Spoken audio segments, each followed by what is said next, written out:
Dinamdam din ng husto ni Claudine Barreto ang biglang pagkamatay ng kanyang kasintahan ng 4 na taon. At sa unang pagkakataon kahapon, naglakas loob siya para dalawin si Rico sa kanyang burol kasama ang kanyang mga kaanak.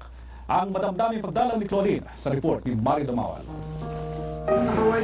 Madamdamin ang pagdalaw ni Claudine sa mga labi ni Rico kagabi. Kasama niya mga magulang na sina Mike at Inday Barreto, Marjorie, Gretchen at iba pang mga kapatid. Mahigit 1 oras na naglagi si na Claudine sa National Shrine of the Divine Child sa Lasal, walang pinapasok na media. Awang-awa ang ina sa sinapit ng anak. I told her if only I can have her heart and ease her pain as a mom. Pero mahirap eh. Mario, I think she has to be given time to grieve. And, to heal probably. I wanted her to see Rico and realize no matter how painful that he is gone, but that his memories will always be there for us too. Minsan anya'y mahirap tanggapin ang itinakda ng may kapal. There are no words to really describe their pain, but I can very well feel it myself. Because Rico has been a part of our family for 4 years. 4 years is a long time. Sayang. God has His ways. Una nang ibinuhos ni Claudine ang kanyang damdamin sa dabas. Even if it's so hard, even if sometimes I feel na parang, bakit ngayon? Diba? I didn't even get to see him or to hug him or to say, Rico, I love you so much again. It was only through phone. Naayos na rin anya nila ni Rico ang anumang problema nila at inaantay na lang ang pagbabalik ni Rico mula sa bakasyon. Para daw when he gets back, he's more prepared. Mag-usap kayo, uupo. Wala nang usapan. Basta we'll just have to think daw separately. Okay. Basta when he gets back, everything will be okay na daw. Umaasa ang kanilang mga kaibigan, matatanggap ni Claudine ang itinilaga ng may kapal.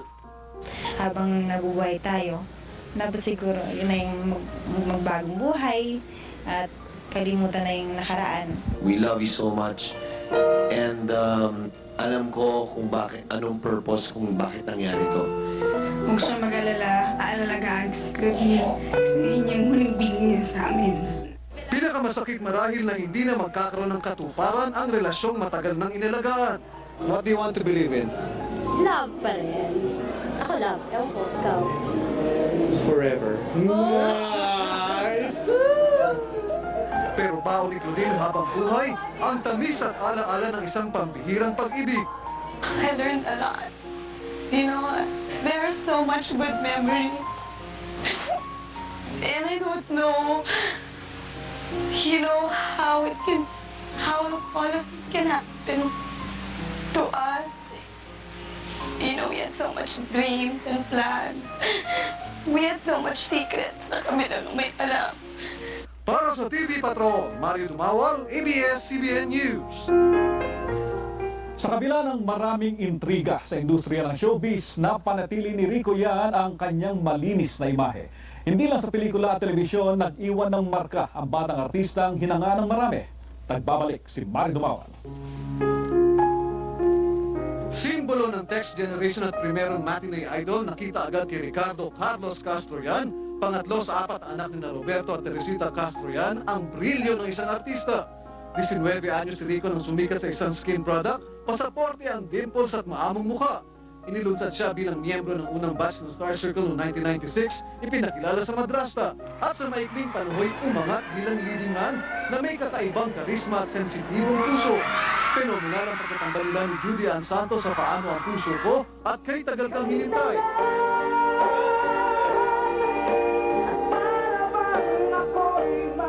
Sa isang maintrigang larangan, matagumpay ang pagsisikap ni Rico na mapanatiling malinis ang kanyang imahe. Tapos ng marketing management sa De La Salle University, itinalaga siya ng Department of Education bilang tagapagsalita para sa kabataan noong 1999. Gayon din ang Philippine National Red Cross. Itinayo rin niya ang Pinoy Young Foundation para sa makabuluhang youth program. Be witness and to try to spread the positive values that have been lost. Of course, things like love for family, love for God, love for environment, love for country, and value for education. Tumingkad din si Rico sa mga produkto niyang inendorso at sa mga itinayong kalakal kabilang na ang pampalamig at restaurant. Lahat anya ito inspirasyon ng kanyang edukasyon. through my educational attainment, I have been supplied with sufficient backing and the confidence that I know I can do this. I know that I have endured. Naging inspirasyon din ni Rico si Claudine Barreto ng 4 na taon. Nakatambal niya sa Mula sa Puso at Dahil Mahal na Mahal Kita at nitong huli sa box office blockbuster na Got to Believe, kung saan ipinakita ng dalawa ang sigla ng buhay at romansa. After doing this movie, palagay mo si Rico will believe in weddings now? Totoo na lang ako. Huwag muna. No, huwag muna. More movies muna. Lalo pang tumingkad si Rico at naging idolo ng mga bata nang mabuo at mapasali siya sa grupong What a Men sa Magandang Tanghali Bayan at nagkaroon ng sariling comedy program na gayon din ang titulo. Sa mga huli niyang sandali, ipinakita pa rin ni Rico ang kanyang kasiglahan sa kabila ng mga personal na problema. Vacation, trip, Holy Week vacation. Kung fenomenal ang pakikiramay ng libu-libong tao dito sa Lasal Green Hills para kay Rico yan, ito'y hindi lang pakikiusyoso. Tinuturing din ito ng masa na trahedya ng isang idolo at huwarang artista na marami pa sanang pwedeng gawin sa kanyang sining at lipunan. Pero sa maamo at makisig ng mukha at malinis na imahe, laging matatandaan si Rico yan na higit pa sa idolo ng telebisyon at sine Pilipino. Mario Dumawal, ABS-CBN News. Malambing po siya. Never ko po siyang narinig na sumisigaw, nagagalit. Napaka-lovable niya, napaka-sweet, tsaka napaka-thoughtful. Napaka-responsible na tao, napaka-gentleman na tao. Taong ang dami-dami yung matututunan pag nagsalita siya. Liham si Professor Julie Tanyada ng Lasal mula sa kanyang dating estudyante si Rico Yang. Ayon sa note, nagsisisi si Rico at di niya naabutan sa opisina si Miss Julie, pero mahal daw niya ito. Nangihinayang si Miss Julie dahil di na niya naitago ang liham. Ito na pala ang huling alaala sa kanya ni Rico. That he's gone at a very young age, it also freezes him in your mind. Like, he's never gonna grow old. He's never gonna grow pangit or he's always gonna be guwapo in your memory. Parang kailan lamang palakad-lakad lang daw sa pasilyo ng eskwelahan si Rico. When he'd come in and they see him, they just cheer and say, "Si Rico yan!" after that commercial about the cookies. And then wala lang, he'd just go straight and then sit there where he was seated. And then he's just like any other ordinary student. Ayon naman sa kanyang spiritual advisor na si Father Kaluwag, sadyang walang pinipili ang kamatayan. Pero naniniwala siyang handa si Rico na humarap sa Diyos. Rico died believing in God, very much present in his life. Gaya ng kanyang buhay, ganun din kaikli ang yearbook entry ni Rico. Pero para sa mga mag-aaral, sa halip na takot, inspirasyon ang namamayani sa kanilang puso sa maagang pagkamatay ni Rico. We must live life to its fullest. Parang yun yung ginagawa ni Rico na at least kahit na namatay na siya, nagawa niya, nasimulan niya yung mga talagang gusto niyang magawa sa buhay. Para sa kanyang eskwelahan, hindi mabubura sa kanilang alaala si Rico dahil siya'y nagbigay sigla hindi lamang sa paaralang ito, kundi sa lahat ng mundong kanyang ginalawan.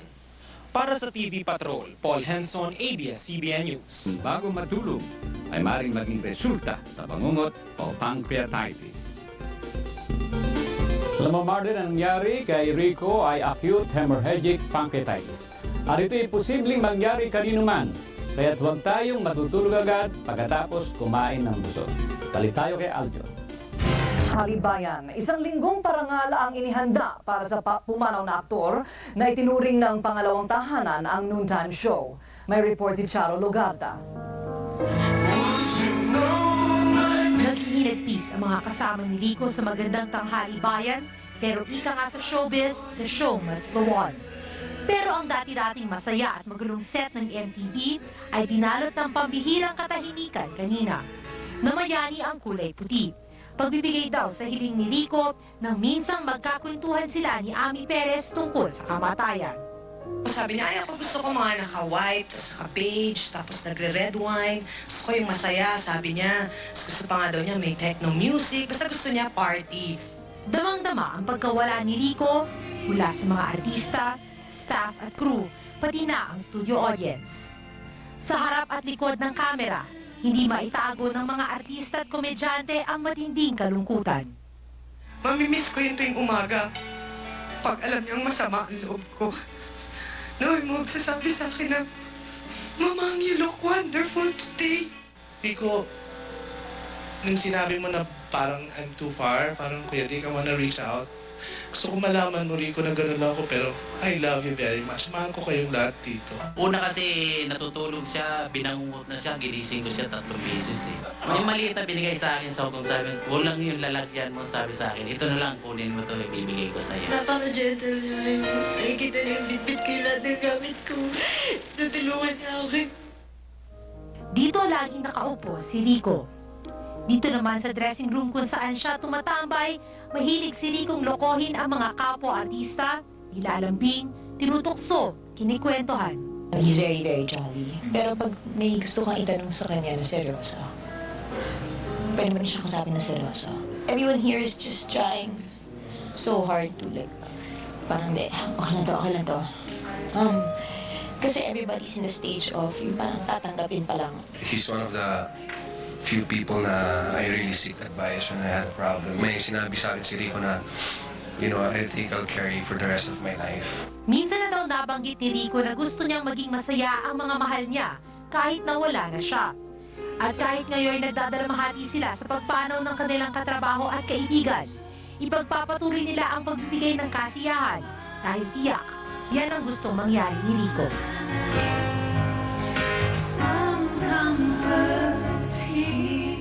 Para sa TV Patrol, Charo Lugarda, ABS-CBN News.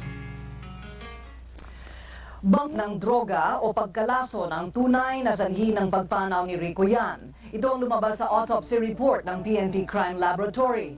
0.07% ng ethyl alcohol o katumbas ng 2 bote ng beer lamang ang natuklasan sa katawan ni Rico. Sa opisyal na report, acute hemorrhagic pancreatitis o bangungot ang ikinamatay ni Rico na posibleng bunsod ng pagbara ng bato sa abdo, sa tubo papuntang pancreas o lapay, pag-inom ng ilang klaseng mga gamot at viral infection. Misteryo pa rin sa larangan ng medisina ang bangungot kaya nagkakaiba-iba rin ang pananaw ng mga doktor. One is pag may bato sa gallbladder, no? Ito yung gallbladder. And the other one is alcohol, no? Ingestion of alcohol. Yan ang mga dalawang common causes. So yung acute hemorrhagic pancreatitis, that could be a cause of bangungot? No, it's a non-specific finding. Non-specific, ibig sabihin, it does not necessarily have to be the cause. Pwedeng finding lang siya because the patient died, no? Huwag ang nagsilbing gabay ng aktor sa oras ng kanyang kalungkutan at tagabigay ng payong espiritual. Ang report mula kay Mon Ilagan. Isang atinista at isang lasalista, isang protestante at isang katoliko, isang alagad ng simbahan, isang alaga ng showbiz. Nag-cruise ang kanilang landas, hindi para makipagpaligsahan kundi para sa isang misyon, magserbisyo para sa kabataan. Nagkakilala sina Father Tito Kaluwag ng Ateneo at ang lasalistang si Rico noong nakarang anibersaryo ng EDSA. Mula noon naging spiritual advisor na ng aktor si Father Kaluwag. Ayon kay Father, hindi lamang role model ng kabataan si Rico. He would have been our president. And ito yung mga tao na hindi ito lang galing sa show business, pero ito yung mga tao na very involved sa socio-political affairs ng bansa natin. Si Father Kaluwag ang isa sa huling nakausap ni Rico bago lumipad patungong Dos Palmas. Ayon kay Father Kaluwag, nagtungo doon si Rico upang mag-isip-isip, magmuni-muni at mamahinga. Excited siya kasi he wanted time to pray and to reflect. And sabi niya, to pull my life together. Pero sa halip na nakangiti at masiglang aktor, malamig na siyang bangkay nang bumalik sa Maynila. Pero kahit mabigat sa dibdib, maswerte pa rin anya si Rico. I just broke down and cried. Tapos sabi ko kay Rico, pangako ko sa'yo, I will continue your dreams and hopes. Marami ang hindi pa rin makapaniwala sa biglaang pagpanaw ni Rico. Ang tanging konsolasyon na lamang ayon na rin kay Father Kaluwag, si Rico umano ay namatay ng handa at nagawa niya ang mga dapat niyang gawin. Para sa TV Patrol, Moni Ni Rico, bagamat sikat na artista ito, pagdating sa kanyang mga proyektong pangkawang gawa, siya ay malihim. Far from provinces as far as Zamboanga, wherein puro mga speaking engagements ang ginawa ni Rico sa mga eskwelahan, sa local eskwelahan. No? There were some tree plantings. Personal daw itong lumilibot sa mga probinsya upang maghanap ng mga scholar para sa kanyang Pinoy Yan Foundation. Mismo ang mga anak ng kanyang bodyguard na si Jojo, pinapaaral niya. Pinangakuan rin niya ang mga itong pagtatapusin ng kolehiyo at bibigyan ng trabaho. Yung pangako niyang pagtatapusin yung mga bata, lalong-lalo na yung panganay. Paano na ngayon? Walang iwanan.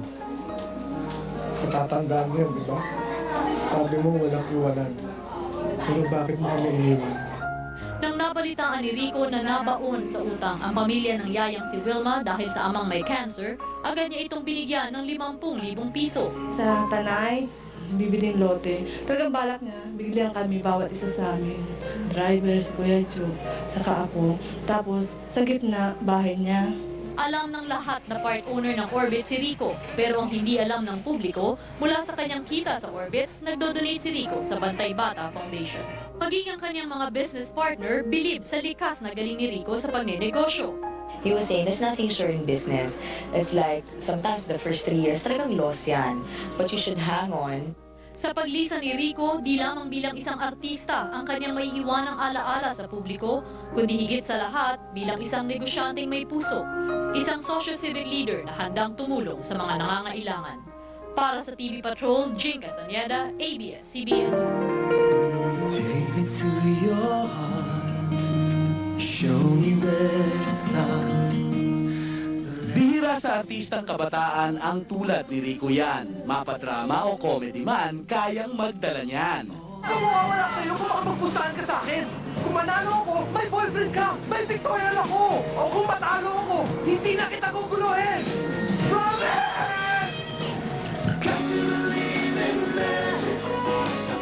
Pero sa likod ng kinang ng pelikula o telebisyon man, may isang Rico Yan na handa sa kanyang patutunguhan. Nagahasa sa akin sa taping.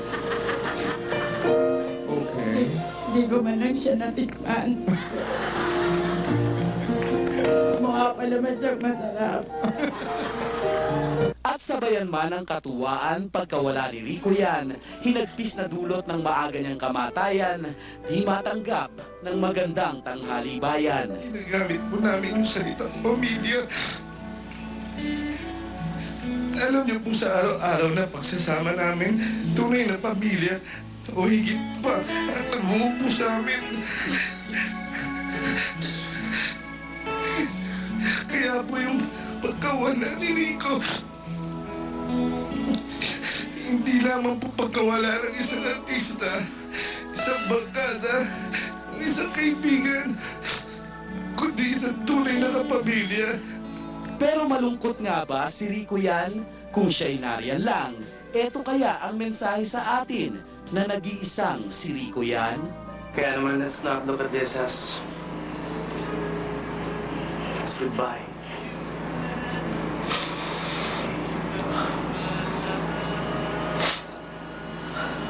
This is an opportunity for us to move on.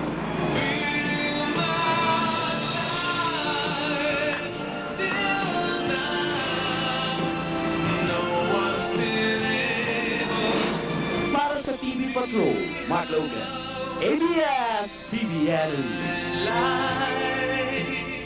Yan ang kabuuan ng mga balita.